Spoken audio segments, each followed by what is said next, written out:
Yang lucunya Yang lagi, ditelekan yang tuh. perempuan yang namanya Aulia ini, Gus, akhirnya ternyata dia menikah. Menikahnya sama siapa tau nggak? Siapa? Sama anaknya Habib Syekh. Habib Syekh. Habib Syekh Solo, Oh, yang namanya Abu Bakar. Namanya. Dia ngechat dan memberi salam ke saya. Assalamualaikum Ustazah. Dia bilang waalaikumsalam. Saya bilang, Ustazah lagi di Mekah ya? Dia bilang iya. Saya bilang gitu. Emang kenapa Bib? Anda juga di Mekah baru sampai. Oh ahlan wa sahlan. Saya bilang gitu. Dia ngechat lagi jam 9 tuh. Assalamualaikum. Saya kan kaget. Habib ngechat saya lagi kenapa? Waalaikumsalam. Terus dia nanya saya jujur, dia nanya, Ustazah, Afwan, Ustazah udah nikah lagi belum? Karena dia tahu saya single parent dan saya punya anak sudah besar-besar, dia tahu. Saya belum menikah, tapi kayaknya Ustazah mah banyak yang ngincer, dia bilang gitu. Saya bilang enggak, saya fokus ke ngurus anak-anak dan ngurus pondok. Kemudian ujung-ujungnya dia bilang gini, Ustazah itu harus menikah, bla bla bla bla bla bla bla bla, gitulah. Bagus bahasanya sih, dia enggak bahasa Melayu, enggak ada bahasa jorok, enggak ada. Nah, kok dia bilang gini, Ustazah, Ana bismillah, dia bilang. Kalau anti siap, Ana mau nikahi anti nanti pulang dari Taif. Assalamualaikum warahmatullahi wabarakatuh. Jumpa lagi dengan Arman Al-Fatih. Apa kabar teman-teman semua dimanapun Anda berada? Semoga sehat-sehat selalu. Makin hari makin menguak dan juga terbongkar beberapa perilaku dari oknum Habib-Habib yang serasa kelakuannya ini melenceng. Kali ini di Manusia Plural ada salah satu korban dari Habib, yaitu Ustazah, yang memberikan klarifikasi dan juga keterangan tentang perilaku dari seorang Habib. Beliau menceritakan semua kronologi dan perilaku dari Habib-Habib ini kepada Manusia Plural. Namun kita tonton dulu videonya dan ceritanya seperti apa ya. Bagi teman-teman yang pengen nonton juga silakan lanjut ke Manusia Plural. Nah, namun kita tonton lagi di sini teman-teman ya. Bu, sebelumnya dari mana? Saya tinggal di Bekasi, tapi saya aslinya orang Cakung, Jakarta Timur. Oh, siap. Punya pondok juga ya? Qadarullah, ketika saya dalam keadaan sendiri, saya dikasih amanah sama Allah, rumah saya jadikan pondok Alhamdulillah. di Bekasi. Siap. Ibu namanya siapa, Ibu? Siap. Nggak, supaya perkenalan dulu, Bu. Iya, nggak apa-apa. Aku akhir-akhir tahun 2023 aja baru ngeh sama YouTube kan, karena sibuk ngurusin anak-anak, ngurusin pondok. Dan ditambah lagi kasus yang pernah aku alamin gitu. Apa? Kasus apa, Bu? Ya dari awal aku buat pondok, kemudian kenal sama si Habib itu, begitulah kira-kira. Nanti aku ceritain. Saya itu ayah saya juga ngajinya sama Habib dulu, zaman dulu. Itu saya taunya malah dari tetangga setelah bapak saya nggak ada di Cakung. Kemudian kakek saya dulu tinggal di Bekasi, saya sempat tinggal di Bekasi juga, di dekat stasiun Bekasi. Dulu suka ada Habib-Habib yang nawarin barang, kakek saya sering banget ditipu tuh dulu. Itu mengaku Habib kalau kayak gitu ya. Kemudian saya tuh juga nggak paham kalau misalnya bangsa habaib itu harus kawin sama syarifah, nggak paham. Aku tuh nganggapnya biasa aja, karena dalam pandangan aku kan aku selalu memahamin yang hadis wasiat Nabi itu, adibu auladakum ala salasihi sholin bihubbin nabiyikum wa ahli baitihi wa bi qiraatil Quran. Aku memahamin ahlu bait Nabi itu cukup istri dan anaknya Nabi, sampai di situ. Saya Itu juga. aku pahamin tuh dari dulu sampai sekarang. Aku mengisi majelis taklim itu cukup sampai di situ. Mungkin karena aku nggak tahu, mungkin karena aku awam atau aku kurang dalam ilmu kali ya. Ya memang Benar, memang sampai di situ, Bu. Ya kalau saya memahami dari dulu ya hanya istri dan anak-anaknya, sama kan kayak di kitab Aqidatul Awam kan yang disebutin Duriyah Nabi itu istri sama anak-anaknya aja kan. Iya. Tuh. Dan saya nggak pernah paham juga kalau bangsanya Habib harus kawin sama syarifah. Aku nggak ngeh, walaupun orang ngiranya aku tuh Syarifah. Oh iya ya. Karena hidungku mancung. Karena bapakku tuh tinggi gede. Bapakku emang kayak orang Arab. Jadi ceritanya, Gus, saya itu tahun 2021 mendirikan pondok. Rumah saya sederhana, kecil. Cuman kurang lebih luas 200 meter. Di pinggiran kota Jakarta lah, Bekasi. Itu saya buat pondok, rumah tinggal, betul-betul rumah tinggal. Jadi di tahun pertama itu santri yang daftar 27, ajib. Nah, ceritanya saya kenal sama Habib. Jadi saya punya salah satu pengajar di sini. Beliau udah saya anggap anak ya. Beliau itu muridnya Habib Nagif, kesayangannya. Dia mondok di Habib Nagif itu 13 tahun. Kebetulan dekat rumah saya. Di Habib Nagif itu nggak jauh dari rumah saya, cuma 15 menit. Kenal nggak Habib Nagif? Belum Bu. Oh, belum. Kalau dia sih memang nggak yang aneh-aneh. Beliau itu yang dipercaya sama bapaknya Habib Muhammad Fadak untuk mengelola pondok itu. Kalau beliau sendiri punya pesantren di Bogor, pesantren tahfiz namanya Darul Inad. Beliau aslinya Palembang. Nah, saya ambil Ustadz Rahim ini, kemudian dalam momen Maulid, pertama kali kami mengadakan Maulid, Ustadz Rahim nawarin, nih undang Habib Alwi aja. Oh iya, siapa? Itu Habib Instagramable. Oh ya udah, kalau memang oke, nggak apa-apa. Jadi wasilahnya saya kenal tuh sama Ustadz Rahim. Maulid saya mengundang beliau. Terus pernah mengundang lagi Nuzulul Quran. Pernah mengundang lagi, memang waktu itu ada Syekh dari Yaman. Biasa kan mereka daurah kan kalau di hari libur di bulan apa gitu, ada Syekh dari luar. Mereka ngisi dakwah lah ke sini. Datang-datang biasanya ke pondok-pondok atau ke taklim-taklim gitu, kita ngundang gitu kan. Mereka tidak minta tarif, tidak. Akhirnya saya kenal. Nah, qadarullah di tahun 2022 bulan Oktober akhir saya umroh dan diminta untuk menjadi tour leader dari travel kawan saya. Memang saya bertugas waktu itu masih sering umroh. Nah, saat saya umroh, malam itu dia baca status saya karena kebetulan saya juga nge-save nomor dia. Sebelumnya saya nggak pernah ada ngechat, nggak pernah komunikasi. Dia ngechat dan memberi salam ke saya. Assalamualaikum Ustazah. Dia bilang waalaikumsalam. Saya bilang, Ustazah lagi di Mekah ya? Dia bilang iya. Saya bilang gitu. Emang kenapa Bib? Anda juga di Mekah baru sampai? Oh ahlan wa sahlan. Saya bilang gitu. Udah cukup segitu doang WA saya.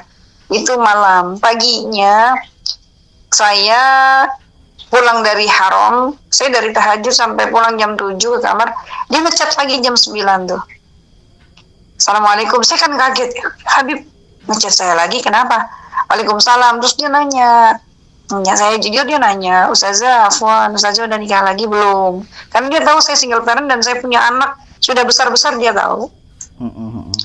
Dia bilang, ya saya sudah menikah, saya belum menikah, tapi kayaknya Ustazah mah banyak yang ngincer, dia bilang gitu. Saya bilang, enggak, saya fokus ke ngurus anak-anak dan ngurus pondok. Kan Habib tahu kalau saya baru merintis pondok 2 tahun ini, saya bilang waktu itu baru 2 tahun ya. Kemudian ujung-ujungnya dia bilang gini, Ustazah itu harus menikah, bla bla bla bla bla bla bla bla, gitulah. Bagus bahasanya sih.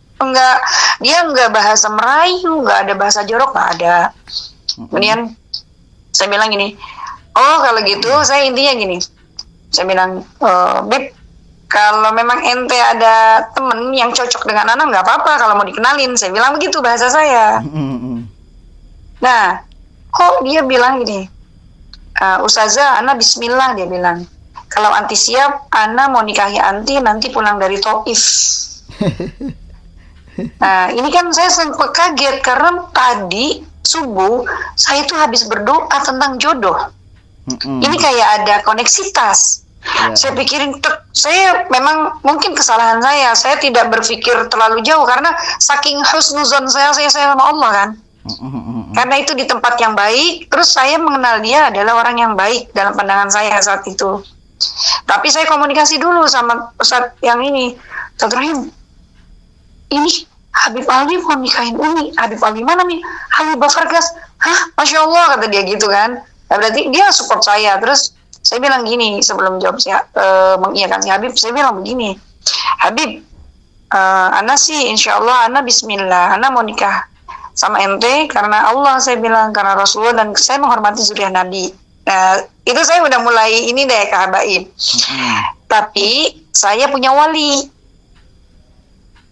saya masih punya wali. Habib silahkan kontak abang saya. Saya bilang begitu. Iya. Ternyata beliau langsung kontak abang saya pun nelpon saya. Abang mengizinkan Rahma menikah kalau niatnya memang baik, gitu kan.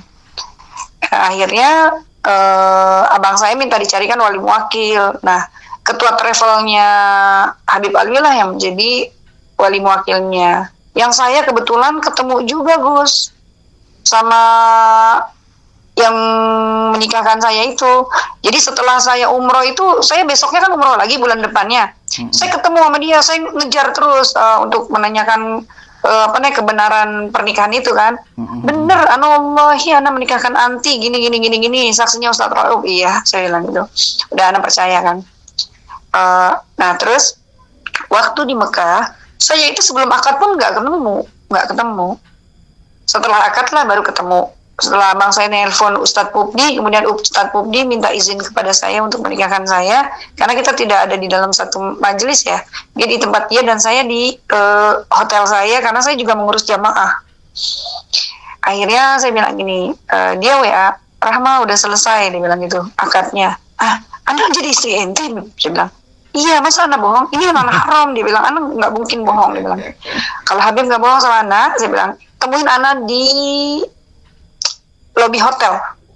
Yeah. Saya keluarlah dari kamar. Saya ngobrol di luar. 20 menit saya kaget, Agus. Kagetnya kenapa? Tahu nggak? Apa?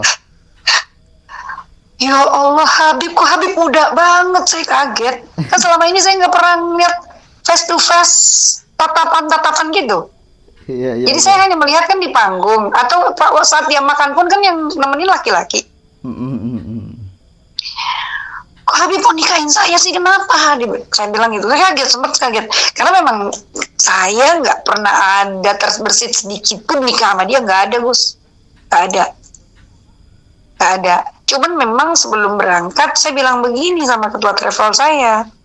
Pak Haji, ini firasat nih saya Gus, ada firasat. Kenapa Ustazah? Pak Haji, doain saya, kenapa? Kok saya kayaknya mau dapet jodoh. Itu saya ungkapkan langsung ke ketua travel yang punya travel. Oh ya udah, kalau emang ada jodoh siapa? Ya saya nggak tahu jodoh saya siapa, saya bilang gitu. Tapi kayaknya kok saya mau dapat jodoh. Itu saya bilang begitu sempat. Nah terus alhasil kemudian saya ketika kaget ngeliat Alwi itu kok muda banget. Padahal Alwi itu tahu kalau saya punya anak 2 dan Alwi juga tahu umur saya berapa. Saya bilang, Habib kenapa mau nikahin saya? Ya nggak tahu, anak Allah yang gerakin, dia bilang bahasanya gitu. Terus udah 20 menit saya mau istirahat karena besok saya mau tawaf wada, besok saya harus ke Madinah karena dia baru datang kalau saya udah mau meninggalkan Mekah. Gitu guys. Akhirnya waktu sebelum saya ke Madinah dia pengen ketemu sama saya. Anda pengen sholat subuh jamaah, ente ke hotel Anda nggak mau, saya bilang gitu. Ana nggak mau, kalau ente mau sholat subuh mana, jamaah aja di sini, di Swiss Hotel. Akhirnya sholat jamaah di Swiss Hotel Makom. Disitulah saya bertanya, Habib, usia Habib berapa? Ternyata beliau itu muda sekali umurnya, Gus. Jadi dia tahu kalau usia saya saat itu 45. Mungkin karena memang saya badannya slim body, jadi anggapan dia saya itu umurnya 35. Oke. Padahal saya udah bilang 45. Saya kaget ketika dia bilang umur dia itu 28. Bodos. Gue dapet berondong gitu kan. Sorry saya pakai bahasa gue ya, biar bahasa lebih apa. Bib, saya nangis saat itu. Ya Allah Bib, Habib ngapain sih nikahin saya? Nabi Muhammad dan Jamaah Khadijah bedanya cuma 15 tahun. Ana sama Habib 17 tahun. Saya nangis. Ya Allah yang gerakin. Anda juga pernah nggak saya ngontak Rahma sebelumnya? Atau Rahma ngontak saya sebenarnya pernah nggak sebelumnya? Nggak pernah. Pernah nggak saya WA yang aneh-aneh? Enggak. Pernah nggak kita ketemu sebelumnya? Nggak pernah. Ya semuanya qadarullah. Ya jalanin aja. Terus akhirnya kemudian saya sampailah pada pertanyaan, Afwan Bib, ente sebetulnya udah punya harim belum? Saya ingin maaf, saya bilang maafin banget, saya bilang saya nanya ini karena saya harus tahu dari mulut Habib langsung. Dia bilang gini, Dia jujur sama saya dan betul itu. Ana sebetulnya menikah belum lama. Ana dijodohin sama guru Ana Habib Taufik. Ternyata dia anak kesayangannya Habib Taufik. Ketua Robito. Karena dia ternyata alumni Salafiyah Sunniyah pas saya telusurin belakangan. Terus. Ente baru 2 tahun setengah, kok ente nikahin Ana? Ente nggak takut sama istri ente? Enggak, kenapa? Kan dia nggak tahu. Astagfirullah, saya bilang gitu. Saya tanya lagi, ente udah punya anak berapa? Saya bilang, Ana belum punya anak. Dia bilang gitu. Oh ya udah cukup. Setelah sholat jamaah subuh, saya bilang, Bib, Ana profesional, Ana sedang jadi tour leader. Antum juga profesional, antum lagi jadi maskot dari Almuna Travel. Karena dia itu ternyata diberangkatin sama yang punya travel, namanya Ustadz Pugni dari Pontianak. Karena dia beberapa kali ngisi di Pontianak. Dikasih hadiah. Akhirnya udah, saya berpisah. Habis itu saya pulang ke Indonesia kan. Dari Madinah saya ke Indonesia. Nggak ketemu lagi tuh. 3 minggu kemudian lah baru ketemu Gus. Di Indonesia ya. Karena dia kan orang Bogor. Di Hankam rumahnya. Selama 3 minggu itu dia selalu telepon saya, bahkan video call. Setiap dia berangkat mau ngisi pengajian, pulang pengajian, selalu telepon saya. Bahkan sampai akhirnya dia, Ana mau ketemu ente ada waktu nggak? Karena memang saya juga sibuk, dia juga sibuk ya. Saya memaklumi juga. Tetapi saya saat itu punya harapan bahwa dia bisa mengisi pondok. Saya bilang, dan saya bilang gini, Bib, terserah bagi Ana, saya bilang. Waktu di Mekah sempat saya bilang gini, saya ini penyuluh agama, saya nggak mungkin melegalkan pernikahan saya. Saya memberikan penyuluhan kepada ibu-ibu majlis taklim, kalau anaknya nikah siri, jangan sampai terjadi, karena yang dirugikan perempuan. Nah ini sekarang saya alami dan saya mau nanti dilegalkan. Bahasanya dia saat itu, baik, sambil berjalan pelan-pelan. Oke, saya keep omongan dia. Udah, dia mau ketemu saya setelah 3 minggu dia ketemu, itu pun ketemu cuma beberapa jam. Terus pertemuan pertama, kedua, ketiga, ketemu 4 kali. Kalau saya mikir, Habib, afwan, saya itu ketemu bukan yang sambil nggak mikir, Gus. Saya mikir, kalau Habib itu bermaksud baik dengan saya, Habib menikahin saya, Habib itu harus datang, apalagi saya punya santri.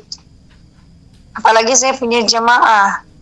Bagaimana nanti anggapan orang ketika mungkin saya sama Habib sedang berdua ketemu, orang melihat, orang nggak tahu kalau saya itu belum menikah. Yang namanya nikah itu kan harus disiarkan kan, biar tidak ada fitnah. Akhirnya dia kayak gitulah. Pokoknya saya pernah posting profil saya separuh-separuh, dia marah. Akhirnya saya keberatan kan. Nah, qadarullah juga, saya nggak tahu tuh bapaknya kan meninggal. Kan udah meninggal ya, Robito Bogor. Pas meninggal itu, saya punya tante, temennya kok posting meninggal bapaknya gitu loh. Nggak taunya rumahnya satu RT, teman akrab tante saya. Oke, terus. Dan juga tokonya teman tante saya itu bersebelahan dengan toko ibunya, sama-sama jualan baju. Nah, emang Allah udah kasih ini kali ya, jalan ya. Jadi ibunya ini bukan asegaf juga. Ibunya itu ahwal, orang kita. Nah, inilah yang membuat saya agak mudah. Kebetulan santri saya ada acara nginep di Villa Cisarua 2 hari. Saya memang sudah niat, saya udah minta saya udah doa. Karena itu selang setelah saya menikah itu saya masih 3 kali balik lagi, 3 kali umroh tuh. Qadarullah ditugasin. Akhirnya saya juga sempat ngaduin hal ini loh, Gus, ke Habib Segaf Baharun. Terus? Saya mah konsultasi niat saya, karena saya melihat kalau Habib Segaf Baharun kan dia orangnya akademis ya. Benar nggak sih? Dia kan kuliah kan, kuliah juga di Indonesia kok, di UIN, setahu saya. Baik kok dia. Saya japri IG-nya, kemudian saya dikasih nomor WA-nya. Bahkan dia kasih voice note, jadi ukti bersabar bla bla bla bla bla bla. Oh ya udah, akhirnya saya mengambil kesimpulan dari kejadian saya selama ini, karena Alwi pertama dia tidak pernah memberikan nafkah saya baik lahir atau batin dengan baik. Kalau dia menjadikan saya istri kedua, paling nggak saya dikasih uang dong. Iya nggak Gus? Ya. Dikasih nafkah. Iya kan Gus? Iya. Selama saya jadi istrinya, saya hanya dikasih uang berapa? 300.000 sama 500.000. Ya salah. Untuk ukuran dia, maksudnya saya bukan cewek materi dan saya nggak pernah minta. Memang saya nggak pernah minta. Saya nggak pernah minta, tapi ya mikir gitu loh. Iya orang ngerti gitu kan. Udah, akhirnya udah. Atau mungkin dia berpikirnya, oh Ramani udah setua itu, paling dia butuh biologis begitu. Jangan salah lu, gue bukan tipe yang kayak begitu, kan dia nggak ngerti. Lu salah, yang lu kawinin harimau ibaratnya kayak gitu kan. Cuman karena gue bukan artis kayak Zeda Salim, kan aku diem aja. Ini udah. Akhirnya saya ketika di Cisarua, saya minta tante saya mendampingi saya datang ke rumahnya Gus, ke rumah ibunya. Siap. Terus? Ketika saya ke rumah ibunya, Salam itu sebetulnya kan waktu itu masih COVID ya, kita masih pakai masker tahun 2022 tuh. 2022 saya pakai itu kita 2023 ding pas saya ke rumahnya itu, karena saya nikahnya itu kan bulan November tanggal 2. November, Desember, Januari, Februari itu saya akhirnya ke rumah ibunya, saya salam, saya minta maaf, saya minta ridho, dan saya minta ibunya tidak menyalahkan saya dan tidak menyalahkan Alwi kalau saya ini juga mengakui bahwa saya ini dinikahin Alwi. Saya tunjukin foto saya, ibunya sambil ketawa-ketawa sambil, oh iya nanti saya tanya Alwi dulu, pantesan kata dia. Ada 3 minggu yang lalu katanya, Umi teh ngomong ke Alwi, hati-hati nih Alwi, biasanya kalau orang penceramah mah suka ngeliat cewek cakep dinikahin gitu. Ibunya punya firasat sebetulnya dia nikah itu, dan ternyata saya yang ada di depan matanya loh yang jadi istri. Nah, saya bilang gitu. Terus saya waktu mau ke rumahnya saya bilang sebetulnya Gus, Dip, Ana lagi di Cisarua nih sama santri, lagi ada outing kelas. Ane mau mampir ke rumah mertua. Itu saya bercandain. Dia pikir bercandanya emang bercanda. Sebenarnya niat saya udah bener tuh, bercanda yang beneran gitu loh. Saya sudah berniat. Pokoknya keputusan apapun setelah ini, gue pokoknya go on aja. Akhirnya saya udah dari rumah ibunya ceritanya. Habib nelpon saya tuh malam-malam di villa. Rahma, biasanya kan dia manggil Ustazah. Dia setelah saya jadi istrinya dia manggil saya Rahma. Tadi ngomong apa sama Umi? Dia bilang gitu, Bib, don't worry, Ana tuh nggak pernah ceritain kejelekan apapun, karena memang tidak ada yang jelek di antara kita. Menikah itu sunnah, saya bilang. Itu tidak jelek. Dan saya bilang jangan salahkan Alwi dan saya, karena memang sebenarnya kita bukan orang yang berpacaran. Kagak ada WA, nggak ada telepon, baru-baru ketemu. Kapan kita ketemu juga nggak ada. Kan itu yang Habib lontarkan juga ke saya waktu di Mekah. Saya cuma minta maaf sama Umi, minta ridho. Kemudian saya tuh pengen dimanusiakan seperti manusia pada umumnya. Saya ini orang yang normal. Kalau Habib memang bermaksud baik dengan saya, ngapain Habib takut? Ya udah, kalau ente memang nggak mau nurut aneh, dia bilang. Kalau ente mau terus sama aneh, ya udah diem aja. Bahasanya begitu. Maaf Bib, Ana tuh nggak bisa diem. Saya jelasin panjang. Ya udah, Ana nggak mau kalau misalnya Habib mau nyerahin saya lewat WA atau lewat telepon, Ana nggak mau. Ana mau talak sore. Saya bilang gitu. Ya udah, besok di mana tentuin. Oke, kita ketemu di apartemen dekat rumah saya. Tapi ente sendiri kan, dia takut, Gus. Habib, insya Allah Ana gentle, Ana sendiri. Akhirnya dia datang. Saya datang maghrib, dia datang. Saya ajak sholat, dia nggak mau. Alasannya nanti aja di jama. Oh alah, bener ini Syiah juga nih, saya bilang. Oh ada tempat diajak sholat nggak mau gitu. Saya masih istrinya. Bib sholat Bib. Ana nanti aja di jama. Udah habis itu kita kira-kira ngobrol sekitar 40 menit di situ. Ya udah dia diem aja. Saya nasehatin, malah jatuhnya saya nasehatin, tapi ini saya mengambil hikmah begini. Masya Allah, inilah saatnya Allah nunjukin bahwa aku pribumi, aku orang ahwal yang mungkin dia anggap rendah, yang dia anggap bisa dimainin, gue bisa nampar si Habib itu, gitu kan bahasanya begitu ya, Gus ya. Ya. Saya puas di situ. Sebetulnya ada kepuasan secara batin ya. Saya nasihatin. Saya bilang, Bib, kamu jangan nyepelekan wanita ya. Jangan Habib berpikir saya lebih tua atau saya bukan syarifah, kemudian Habib seenaknya. Oke, buat saya mendapatkan hal ini tidak seberapa pahit seperti apa yang pernah saya alami. Tapi saya mohon, kalau ke depan Habib suka sama ahwal, suka sama syarifah, jangan pernah lakukan seperti apa yang Habib lakukan sama saya. Terus dia diem aja. Ujungnya begini, Gus, dia ngomong begini doang, enak banget ya Allah. Saya bilang, saya pakai sampai geregetan. Cuman saya lupa videoin saat itu. Ya udah, kata dia, Anda talak 3 ya. Ya udah, Anda talak 3 ya. Hah? Saya sampai bengong. Hah? Ini kok. Terus maksud Habib kemarin nikahin saya apa? Gitu kan? Saya berpikir ini aneh nih orang. Apa nih orang nggak normal kali ya, pikir saya gitu. Nah ini lucunya Gus.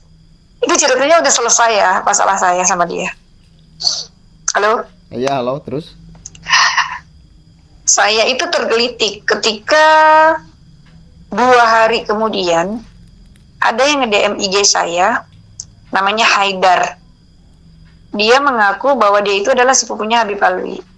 Dia salam ke saya, Assalamualaikum Umi, manggil saya Umi. Waalaikumsalam, siapa nih? Ana Haidar, sepupunya Alwi. Kaget kan saya. Loh, kenapa ya? Saya bilang gitu. Uminya Alwi cerita, katanya Umi Rahmawati ini datang ke rumah Umi, mengaku sebagai istrinya Habib Alwi. Apa benar? Ya, saya apa adanya. Saya nggak pernah mengaku-ngaku sebagai istri Habib kalau saya tidak dinikahin, saya bilang gitu. Iya, betul. Dan kemarin sudah saya akhirin. Dia kaget, betul. Dia bilang, betul, nih buktinya fotonya. Ini kira-kira tangan saya apa tangan Habib apa tangan setan yang ambil foto ini, saya bilang. Wah, ini mah fotonya tangannya Habib, dia bilang gitu. Ya udah kalau ente percaya sama aneh. Kemudian berlanjut dari situ, dia bilang gini, Umi, nanti ada yang nge-DM Umi ya, cewek. Ini urusan apa lagi nih, saya bingung nih Gus. Rupanya cewek ini kemudian nge-DM saya, mengaku namanya itu Aulia. Dia bertanya sama saya, Umi, apa betul Umi pernah dinikahin Alwi? Iya betul, kenapa? Saya sekarang udah bukan istrinya lagi. Saya masa iddah, saya bilang gitu. Bagaimana caranya menghindar dari Alwi? Kaget kan saya. Loh, menghindar kenapa? Kemarin Alwi ke rumah ngasih karangan bunga. Kapan? Hari apa? Saya tanyakan. Hari ini jam segini. Hah? Berarti itu habis pentalak saya. Insya Allah. Jadi, Masya Allah. Jadi, ini ada perempuan. Aslinya Bogor. Dia tinggal di Jakarta. Dia diincar sama Alwi itu dari anak ini masih sekolah SMA, Gus. Dan dia akrab sama saya hanya lewat WA. Saya nggak pernah kopi darat, nggak pernah. Kalau teleponan ya. Ini perempuan bahkan, dia cerita banyak ke saya. Bahkan dia itu didatengin istrinya, juga uminya Habib Alwi, juga yang nganterin itu Habib Haidar tadi yang nge-DM saya. Sampai uminya sama istrinya nyuruh Aulia ini mau nerima Alwi. Karena Alwi cinta daripada Alwi nelpon-nelpon mulu katanya. Padahal Alwi itu udah nikah. Ya mungkin karena nikahnya dijodohin kan, udah gitu kan nikahnya sama janda yang udah punya anak. Cuman Aulianya nggak suka. Sampai istrinya itu marah. Sampai Aulia ini ahwal ya. Dibilang pelacur. Ya saya nggak mau lah sama Alwi, ngapain saya kawin sama om-om, digituin. Nyesek banget kan ya, gitu. Ya udah akhirnya, karena saya merasa panas sebagai perempuan, kok Alwi kayak gitu ya? Baru nyerahin saya, kemudian kau balik lagi ke perempuan. Mm-mm. Dilala, Haidar ini ngasih nomor telepon istrinya lagi, ngasih nomor klinik, Gus.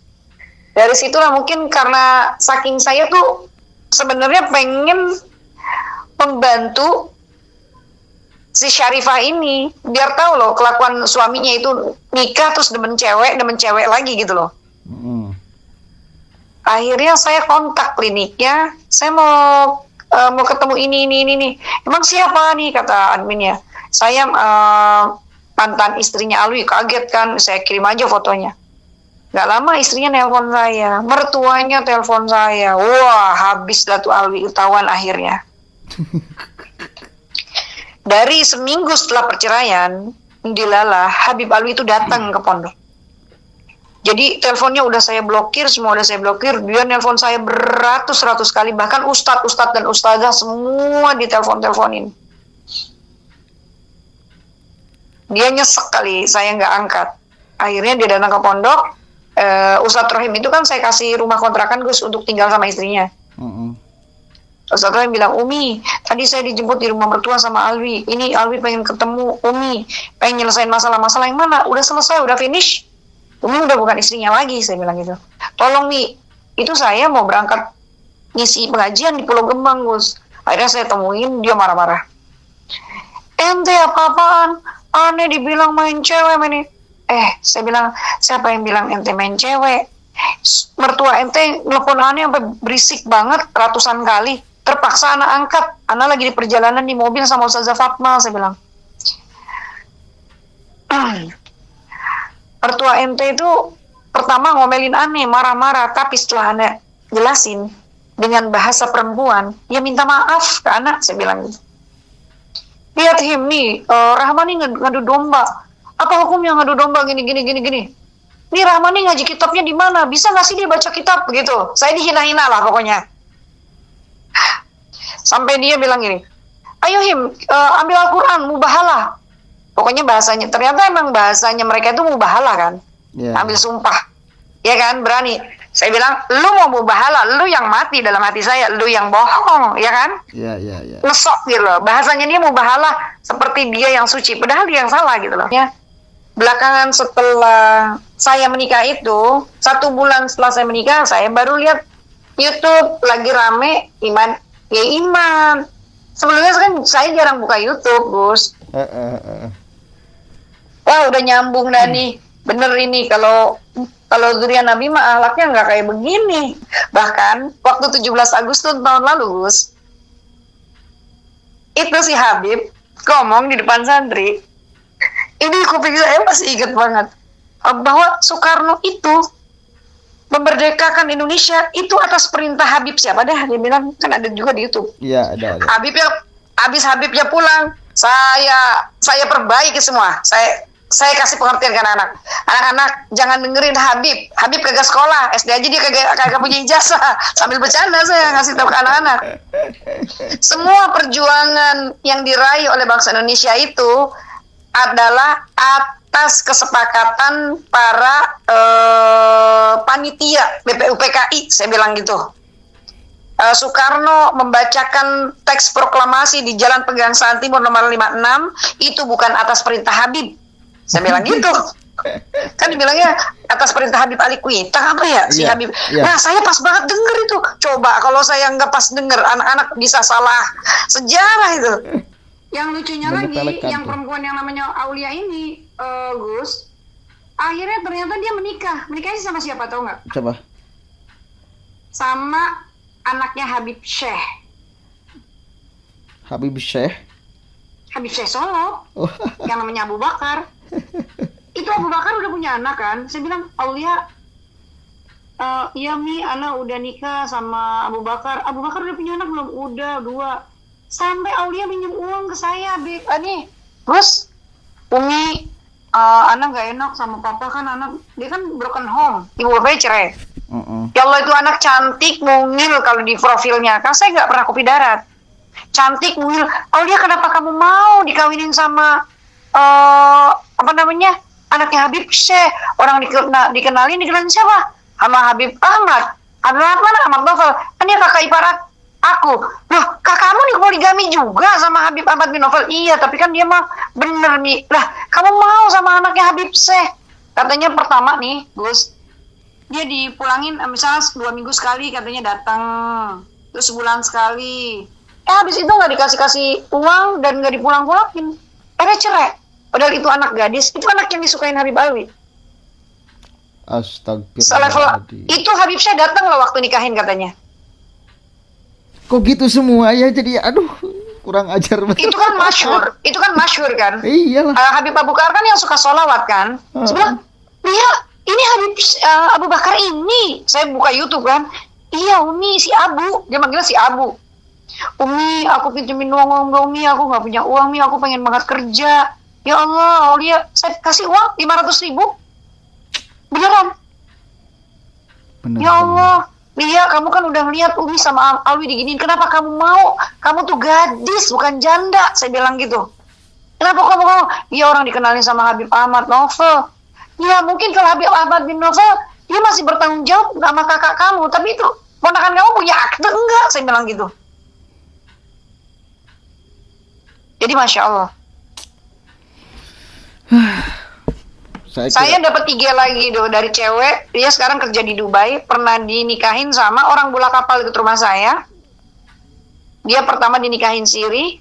Habis itu dicerai karena suaminya dijodohin sama ibunya. Nikah lagi sama Ahwal. Punya anak. Katanya sih masih saudaranya Habib Lutfi. Allahu a'lam bishawab. Wah, saya bilang, Insya Allah. Kayaknya hampir semua habaib-habaib muda itu banyak kok. Karena melihatnya begini, Gus. Kayak misalnya, saya juga bingung nih, di IG ini booming banget ya, ramai banget habaib-habaib itu di blow up. Jadi kiai-kiai kita, ibaratnya kiai-kiai salaf yang Jawa Timur kayak jarang membuat konten-konten. Jadi kalah. Secara teknologi kita kalah. Pakailah stempel Habib itu. Ya Habib itu kemudian nama Habib, stempel Habib itu seolah melegalkan segala apapun yang mereka mau. Termasuk kepada hal-hal yang pribadi, apalagi peribadatan. Gitu loh. Jadi memang hikmahnya ada Kiai Imad itu bagi saya sangat besar sekali. Minimal kalaupun tidak rampung urusan persoalan nasab, mereka nyadar lah bahwa kemudian kejelekannya itu udah banyak yang diketahui dan sekarang banyak yang teriak. Udahlah, mudah-mudahan. Ibu suka ini gak ngonten di IG apa di mana? Enggak ya? Enggak, saya nggak berani kalau yang kayak gitu-gitu. Saya kan ASN. Sekarang baru keangkat. Iya. Ini cerita-cerita ini kalau saya dokumentasikan, saya ceritakan ulang boleh ya untuk pengalaman supaya menjadi pelajaran juga. Pampang aja fotonya pampang. Nggak apa-apa. Aduh, saya pasti dimarahin sama dia. Dia itu sampai datang ke rumah. IG saya semua dihapus, TikTok saya dihapus. Tapi di IG itu kan ada sorotan, ada muka dia. Tapi kan saya udah diblokir sama dia. Oke. Tapi nggak dipang-pang lah, biarkan aja. Namanya kan juga jelas. Ada. Biarkan aja supaya jadi pelajaran lah. Supaya jangan sampai terlalu banyak lagi korban. Ya itu aja niatnya kita. Jeddah Salim itu kan itu niatnya. Saya pernah. Aku tuh gemes banget kalau sebenarnya di IG-nya Jeddah Salim kan. Mau komen banyak-banyak nggak berani aku.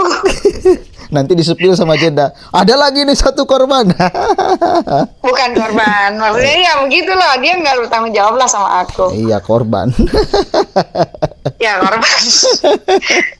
Wow, tidak ada habisnya nih teman-teman ya, kaum hawa jadi korban dari oknum kabib-kabib yang merasa bahwa dengan nasab yang diyakini bahwa mereka adalah dzurriyyah Rasulullah SAW bisa mengelabui para kaum hawa, seperti cerita yang sudah kita simak bersama nih teman-teman. Bagaimana menurut pendapat teman-teman? Silahkan lanjut di kolom komentar. Terima kasih sudah mengikuti channel ini. Kita ketemu lagi, sampai jumpa. Akhir kalam, wabillahi taufiq wal hidayah, waridha wal inayah. Wassalamualaikum warahmatullahi wabarakatuh.